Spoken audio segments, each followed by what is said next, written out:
হৃদয়ে প্রেমের শীর্ষ, জয় গোস্বামী। উৎসর্গপত্রে লিখছেন আমার মা বাবা, খুকুমণি আর মধুবাবুকে।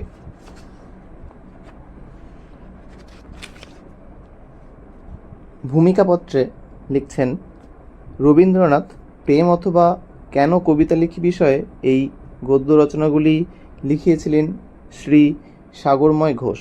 সহাস্য বা কঠোর তাগাতায় তাঁর কাছে আমার ঋণ স্বীকার করি। তিনি না বললে বা বিষয় ঠিক করে না দিলে নিজে থেকে হয়তো কখনোই বসতাম না এগুলি লিখতে, কেননা গদ্য লেখায় আমার আতঙ্ক ছিল। এই সূত্রে বলা দরকার, পুজোর 4 দিন নিয়ে এই বইয়ের তৃতীয় রচনাটি লিখতে হয়েছিল শ্রী গৌতম রায়ের তাড়নায়, আনন্দবাজার পত্রিকার জন্য। এরা কেউ প্রবন্ধ নয়, সে দাবিও নেই এদের, গল্প কাহিনী তো নয়ই। বিভিন্ন বিষয়ে অনুরোধ উপলক্ষে কবিতা লেখার ফাঁকে ফাঁকে এলোমেলো গদ্যে লেখা এইসব পাতা। কি এদের গোত্র পরিচয় আমি জানি না। জয় গোস্বামী এটা তার ভূমিকাপত্রে লিখছেন। এখানে 4টি প্রবন্ধ রয়েছে, যদিও লেখক এগুলোকে প্রবন্ধ বলতে চাননি। সূচিপত্রে রয়েছে নিজের জীবন, বীজের জীবন, 2 পাগল যে তুই, 3 শরতে আজ কোন অতিথি, 4 হৃদয়ে প্রেমের শিষ্য।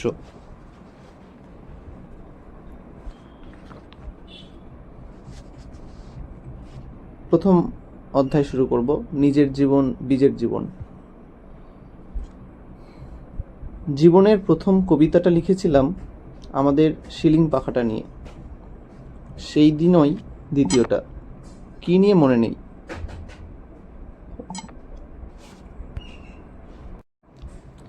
জীবনের প্রথম কবিতাটা লিখেছিলাম আমাদের শিলিং পাখাটা নিয়ে, সেই দিনই দ্বিতীয়টা।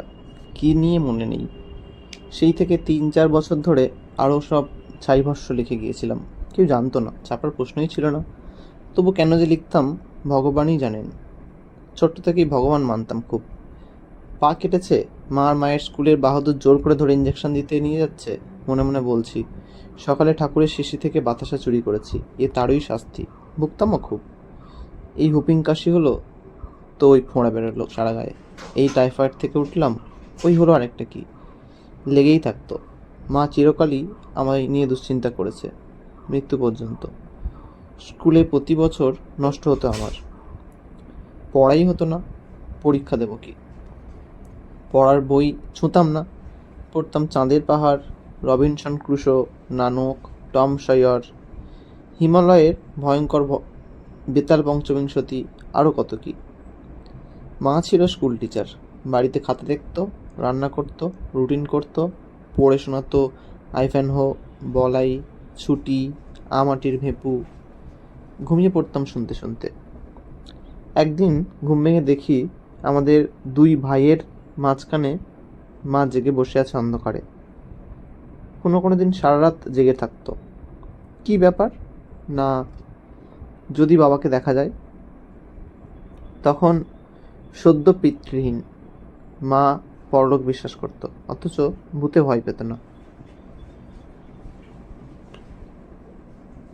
আমি ভূতে তো ভয় পেতামই, তার চাইতেও ভয় পেতাম স্কুলে যেতে। গেলেও পালিয়ে আসতাম টিফিনে।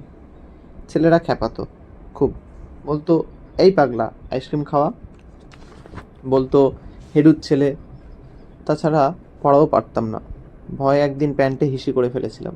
যদিও মাস্টারমশাই ছিলেন খুবই দয়ালু, দুর্বল ছেলে ধমক দিলেই ভ্যা করে দেবে বলে কঠিন কোনো শাস্তি দেননি কেউ। তবু টিফিনে পালাতাম। পালিয়ে লোক দেখতাম, মুখ চেনা হয়ে যেত, নাম দিতাম। কারো নাম কিন্তু, কেউ ফণিবাবু, একজন হলো বানর, একজন পতৌদি। নামের মালিকরা অবশ্য জানতে পারত না। গ্রীষ্মের ছুটিতে প্রতিবেশী ভাই বোন দুটির সঙ্গে আমার 2 ভাই জাহাজ খেলতাম। ভাঙা টেবিল ঘড়িটা হতো কম্পাস। পরস্পরকে আপনি করে ডাকতাম ও প্রত্যেকের নিজস্ব বন্দুক ছিল, পাছে জলদস্যু আসে। এবং জলদস্যু আসতো। কোনো দিন আমরা মশাই মশাইও খেলতাম। আমি হতাম কুণ্ডু মশাই। এছাড়া প্রায় বাণিজ্যে যেতাম বজরা নিয়ে, দূর দূর দেশে, যেমন কান্নকুজ্জ কি রোম। ঘোড়ায় চড়ে মিশরেও গেছি, তাঁবু ফেলেছি নীল নদের ধারে। জীবনানন্দ বলে কারোর নাম পর্যন্ত শুনিনি। সাধারণত আমাদের খেলার সময় ছিল বিকেল। জায়গা ছিল ছাদ বা সিঁড়ি। একসময় বাড়ি ফিরতে হতো, পড়তে বসতে হতো, কিন্তু কোথায় পড়া, কোথায় কি? আমার চারিদিকে তখন গভীর জঙ্গল। রাত্রি, বৃষ্টি পড়ছে, ঘোড়ার পায়ের শব্দ ভেসে আসছে দূর থেকে। এইভাবে একটা খেলা দিনের পর দিন চলতো, একা একা, সঙ্গী ছাড়াই। দ্বিতীয় অংশ। আমরা শুকতারা নিতাম। তাতেই বোধহয় পড়েছিলাম একটা গল্প। সমুদ্রে পথ হারানো একদল নাবিক একটা দ্বীপ দেখতে গেল। তাতে ছোট ছোট গাছ, পাখি। নাবিকরা নেমে আগুন জ্বালিয়ে মাছ পুড়িয়ে খেতে শুরু করেছে। হঠাৎ প্রবলভাবে দুলে উঠল সেই দ্বীপ, ডুবে গেল সমুদ্রে। কারণ ওটা ছিল কোনো অতিকায় সামুদ্রিক প্রাণীর পিঠ। বহু বছর ব্যাপী তার ঘুম আগুনের তাপ লেগে ভেঙে যায়। সেই থেকে কেবলই মনে হতো এই স্কুল, ঘরবাড়ি, দোকানপাট, তরঙ্গবাবুর ডাক্তারখানা, সব আমরা সবাই ওই রকম কোনো পিঠের ওপরে নেই তো। হয়তো এখানে প্রাণীটা আরও অনেক বড়, হয়তো আরও অনেক বেশি দিন ধরে ঘুমোচ্ছে সে। হঠাৎ যদি জেগে ওঠে, ভয়ে হাত পা ঠান্ডা হয়ে আসতো। একদিন দেখি একজন চোরকে ঘিরে মারছে সবাই। লোকটা অজ্ঞান, মাথা ঝুলছে বুকে। বাড়ি আসতে মা বলল, কি হয়েছে? গায়ে হাত দিয়ে দেখে জ্বর। আমাকেও যদি মারে সবাই ওই রকম করে। আবার ভয় পাওয়ার কোনো মা বাপ ছিল না। প্রায় অন্য ছেলেদের হাতে মার খেয়ে ফিরতাম। ছেঁড়া জামা, হাতে চটি, জ্যামিতি বক্স নেই। অ্যানুয়াল পরীক্ষার আগে নভেম্বরে একরকম ঠান্ডা হাওয়া দিত। ঠান্ডা, আবার ভয়। সব কিছু থেকে একটাই মুক্তি ছিল, সে ওই খেলা। তখন কোথায় জ্বর, কোথায় ইঞ্জেকশন, কোথায় পরীক্ষা। বৃষ্টির শব্দ ভেদ করে এগিয়ে আসছে একদল ঘোড়সওয়ার। দুপাশে বিরাট বিরাট গাছ, মাঝখানে রাস্তা। থামল তারা। তাদের একজন দাড়িওয়ালা, ইতিহাস বইয়ের ছবির মতো দেখতে, বলল, তোমাদের দলপতি কে? বললাম, আমি রানা ডাকাত। সে বলল, আমি হ্যানিবাল। আমাদের পানীয় জল ফুরিয়ে গেছে। এখানে ঝর্ণা কোথায় জানো? মজার কথাই, তখনও পর্যন্ত একটাও কবিতা লিখিনি। কবিতা দূরে থাক, দিনের পর দিন ধরে চলা অর্ধসমাপ্ত অসমাপ্ত ওই খেলাগুলোও লিখতে ইচ্ছে হয়নি কখনো। যদিও একা একা কবিতা মুখস্থ বলতাম খুব। রবীন্দ্র রচনাবলী ছিল বাড়িতে, গান্ধারীর আবেদন পুরোটা না দেখে বলতে পারতাম। লেখাপড়ার সঙ্গে সম্পর্ক ক্ষীণ হয়ে আসছিল ক্রমশ। পাশের বাড়িতে প্রতি বছর পুজো সংখ্যা, দেশ, আনন্দবাজার, বসুমতী দেয়া হতো। মোটা মোটা রচনা বই আর PK দে সরকারের গ্রামার বইয়ের সঙ্গে সঙ্গে বুঝে না বুঝে পুজো সংখ্যা পড়তাম আর বুক ক্রিকেট খেলতাম। ওইভাবেই খেলার ছলেই একদিন একটা কবিতা লিখে ফেলেছিলাম আমাদের শিলিং পাখা নিয়ে। সেই প্রথম কবিতাটি লেখবার সময় কল্পনাও করিনি একদিন কবিতাই হয়ে উঠবে আমার একমাত্র অবলম্বন, কাজ। ভাবিনি যে লেখার চেষ্টা ছাড়া অন্য কোনো কাজের উপযুক্ত হয়ে উঠব কিনা আমি, শারীরিক মানসিকভাবে। তবু আজ নিশ্চয়ই বলতে পারবো না প্রথম দিনগুলোর মতো লেখাটা আমার নিজের ব্যাপার। কারণ এখন লেখা ছাপতে দিই আমি। প্রথম লেখা যখন ছাপা হয়েছিল তখনও শুনেছি, এখনও শুনি সেই প্রশ্ন, কেন লেখো?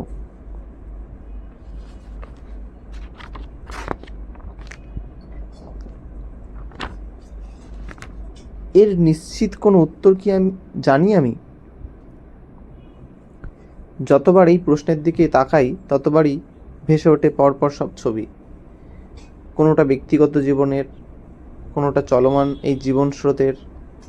এই দুই জীবনের ধাক্কা থেকে ছিটকে ওঠে কোনো ছবি, এই দুইয়ের একাকার হয়ে যাওয়া মিলনেও জন্ম নিতে চায় কেউ। চতুর্থ অংশ। একদিন রাত 10টা নাগাদ বাড়ি ফিরছি। বাড়ির পিছনে একটা মজা পুকুর, একজন দাঁড়িয়ে সেখানে, খেয়ালও করিনি। হঠাৎ দুপাশ থেকে দুজন ঠেসে ধরল দেওয়ালে। শুনলাম বলছে, লাগিয়ে দে এটাকে, লাগিয়ে দে। হাতে অস্ত্র ছিল। কান্না ভাঙা গলায় চেঁচিয়ে উঠেছি, মারবেন না আমায়, আমার মা নেই। কেন বলেছিলাম কথাটা জানি না, ওরাও বোধহয় এমন অদ্ভুত কথা জীবনে শোনেনি। যা হোক, ছেড়ে দিল। ফিরবো কি, একটু শক্তি পাচ্ছি না গায়ে। কদিন আগে কাগজে দেখেছি হাত পা বাঁধা জোড়া খুনের কথা। আমাকে ধরেছিল পুকুর পাড়ে। সব পুকুর, সব খালের ধারে একটা করে হাত বাঁধা উপুর শরীর মাটি কামড়াচ্ছে, মাটি গিলছে, লাশ হয়ে যাচ্ছে রোজ। মনে হলো সমস্ত লাশগুলোই আমার। লাশ বলতে মনে পড়ছে, ভাই একদিন বাজার থেকে এসে বলল, আবার একটা লাশ এসেছে ঝুড়ির মধ্যে, সকালের ট্রেনে, মুন্ডু নেই। এরকম প্রায়ই আসে আমাদের এখানে। তবু মনে হলো, কিন্তু মাথাটা কোথায় এখন? কদিন পর স্বপ্ন দেখলাম, মাঠে শুয়ে আছি। উঠতে গিয়ে দেখি শরীরটা নেই, শুধু মাথাটা নিয়ে শুয়ে আছি। তাকিয়ে আছি শূন্যে, আর শূন্যে লাফিয়ে উঠেছে চাঁদ নয়, সূর্য নয়, আরেকটা মাথা। পুরো মাথাটা জ্বলছে দাউ দাউ করে। একবার একটা বাড়িতে গেছি, অপেক্ষা করছি গৃহকর্তার জন্যে। কিছু দূরে একটি মেয়ে একজন অন্ধ যুবককে কিছু লিখে দিচ্ছে। সম্ভবত কোনো ফর্ম ভর্তি করে দিচ্ছিল সে। একটু পরে অন্ধ ছেলেটি চলে যাবে বলে উঠেছে, কিছু অনিশ্চিতভাবে এগোচ্ছে, আর মেয়েটি এসে হাত ধরে সাবধানে তাকে নিয়ে গেল দরজায়। সঙ্গে সঙ্গে চোখে জল এসে গেল আমার। ওই অন্ধ যুবক যদি এক মুহূর্তের জন্যেও তার দৃষ্টি ফিরে পায় এখন, সে কেমনভাবে তাকাবে মেয়েটির দিকে, সে আমি জীবনেও পারবো না। একটি মেয়েকে চিনতাম, খেয়ালি উড়নচণ্ডী মেয়ে, বালকের মতো সারল্য ছিল তার। আমার অনেক উপকার সে করে দিয়েছিল। কানে এলো একদিন তাকে নাকি গর্ভপাত করাতে হয়েছে। প্রথমটা স্তব্ধ হয়ে রইলাম। কেন একবার জানালো না আমাকে? বেশ, জানালে কি করতে পারতাম আমি? পাশে দাঁড়াতে পারতাম। মাথা নিচু হয়ে আসে নিজের কাছেই। না, পারতাম না। ঠিক তখনই মনে হয়, আমি যদি সেই বাচ্চাটা হতাম যাকে ফেলা হলো। যেন দেখতে পেলাম হাত হয়নি, পা হয়নি, একজন, দুজন, তিনজন বাচ্চা নালা থেকে, নর্দমা থেকে হামাগুড়ি দিয়ে উঠে আসছে আর বলছে, আবার তোর পেটে আসবো, আবার। কলকাতার রাস্তায় দেখলাম এক দুহাত কাটা ভিক্ষুককে, আধ বুড়ো আর আধ পাগল, প্রবলভাবে মুখ খারাপ করছে। পিতা পুত্রী, মা ছেলে, ভাই বোনকে প্রতি মুহূর্তে অবৈধ সম্পর্কে যুক্ত করে দিচ্ছিল সে। সম্ভব অসম্ভব, তার সমস্ত বাক্যের উৎস ছিল ঘৃণা।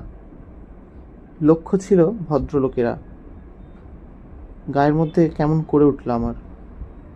খাইয়ে না দিলেও তো খেতেও পারে না নিজে নিজে, অথচ ওই লোকটা ওর রাগ প্রচণ্ডভাবে প্রকাশ করছে।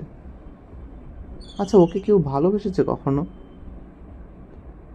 আমি যদি মেয়ে হতাম ওকে ভালোবাসতে পারতাম। ওই লোক যদি ওর হাত দুটো ফিরে পায় কি হবে? ওই তো পেয়ে গেছে হাত, আর গ্রামে শহরে মানুষ কাটছে আর ভাসিয়ে দিচ্ছে গঙ্গা সিন্ধু নর্দমায়। 84 সাল মাকে হারালাম। মা যতদিন ছিল আমি যেন তার গর্ভের মধ্যেই ছিলাম। মৃত্যুর মুহূর্তে সে যেন আমাকে এই পৃথিবীতে জন্ম দিয়ে গেল। সেই মায়ের কাজ করছি।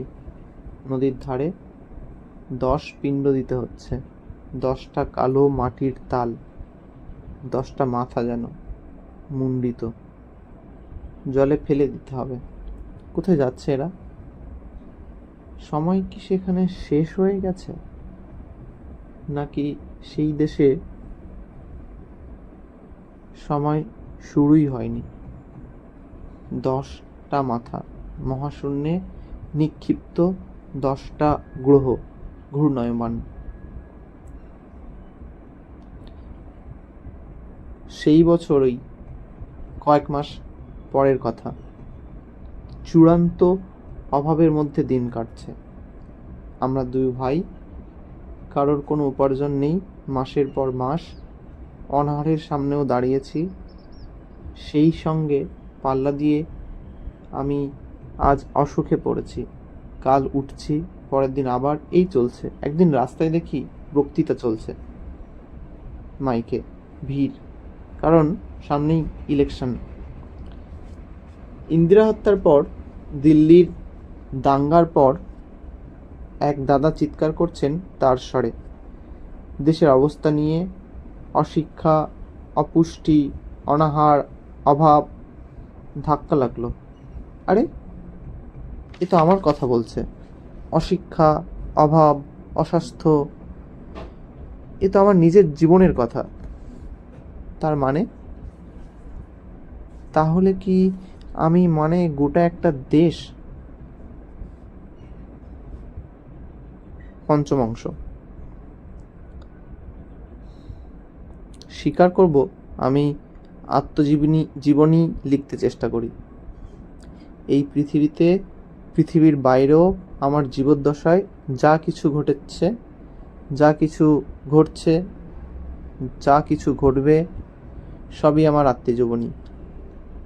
সম্প্রতি একটি সুপারনোভা বিস্ফোরণ ধরা গেছে, যদিও আসলে তা ঘটেছিল বহু শত বছর আগে। পৃথিবীতে তার ঢেউ মাত্র আজ এসে পৌঁছল।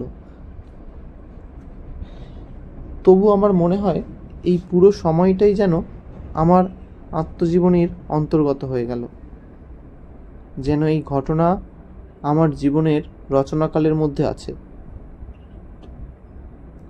ছোটবেলায় অনেক শিশুই রোগে ভোগে, ভাবপ্রবণ হয়, পড়াশোনায় মনোযোগী থাকে না, কিন্তু বড় হতে হতে ধীরে ধীরে তারা সুস্থ, স্বাভাবিক হয়ে ওঠে। আমার ক্ষেত্রে তেমন হয়নি। বাল্যকালে পরীক্ষার আগে শীতের হাওয়া লাগলে যে ভয় করত, এখন নার্সিংহোম কিংবা হাসপাতালের গন্ধ পেলে সেই রকম হয়। আগে চোরকে মারতে দেখলে যেমন ভয় হতো, এখন রাত্রে শুয়ে দূর থেকে বোমার শব্দ শুনলে তেমনি হয়। ছোটবেলায় মায়ের সঙ্গে সিনেমা দেখতাম, বাঘা যতীন, সুভাষচন্দ্র, 42। ইংরেজ পুলিশের অত্যাচার দেখানো হতো। আর কিছুদিন পরে পড়েছি ইনকুইজিশনের কথা, দাস প্রথা কিংবা সেদিনের ইহুদি নিধন। পুলিশ সাহেব টিগারটির বিষয়ে ভাবতাম, মানুষ এইরকম হয়। স্বস্তি পেয়েছি। এখন নিশ্চয়ই এমন কেউ নেই, ঠিক তেমন কেউ নেই। তার চাইতে দ্বিগুণ, 3 গুণ ধর্ষকামী মানুষের গর্বিত সাক্ষাৎকার ছাপা হয় কাগজে। সারা পৃথিবীতে খুনিদের দাম আর আদর। ওই ভিখিরিটার গালাগাল করবার সাহস আছে, আমার তাও নেই। কি লিখব? লিখতে গেলেই সব তালগোল পাকিয়ে ভেসে ওঠে মৃত গাছ আর হাড় ভর্তি রাত্রিময় জলাভূমি। সেখান থেকে একের পর এক উঠে আসছে অন্ধকার কবন্ধ মূর্তিরা। ছোটবেলায় পরীক্ষার ভয় থেকে, ইঞ্জেকশনের ভয় থেকে যে ছেলেটি কল্পনায় পালাতো, বড় হওয়ার পর এখন সে কোথায় পালাবে?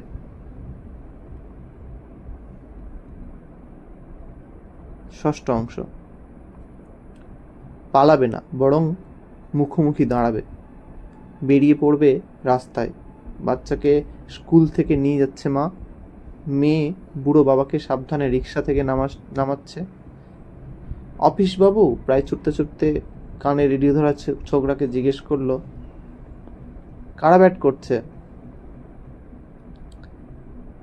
এই রে, বৃষ্টি এসে গেছে। মেয়ে দুটি ঘুমটা দিল মজা করে। দুজন কিশোর কিশোরী বৃষ্টি থেকে বাঁচতে বারান্দায় উঠল রাস্তা থেকে। ওরা কি 12 ক্লাস? তুই কাল সাড়ে বাড়ি আসবি তো?